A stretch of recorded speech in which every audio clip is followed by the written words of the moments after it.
Blender Change Shortcut Key. If this guide helpful, don't forget to like and subscribe.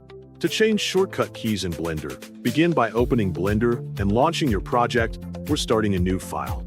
Next, look at the top left corner of the interface and click on Edit in the menu bar. From the drop-down menu, select Preferences to open the Settings window. In the Preferences window, find and click the Key Map tab located on the left side.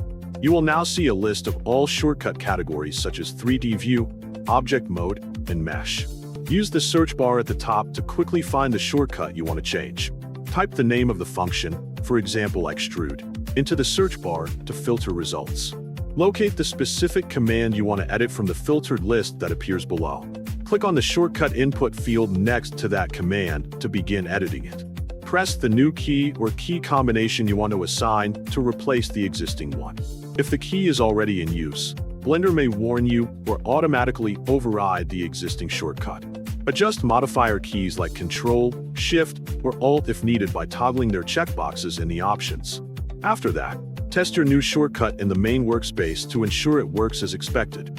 If something does not work, return to the key map settings and adjust the shortcut again as necessary. To remove a shortcut completely, right-click the entry and choose Remove from the context menu. To restore the default shortcut, click the small reset icon located next to the key field. Once you are satisfied with all the changes you have made, click the Save Preferences button at the bottom to store your settings. Make sure to review each edited shortcut carefully so there are no conflicts that could interrupt your workflow.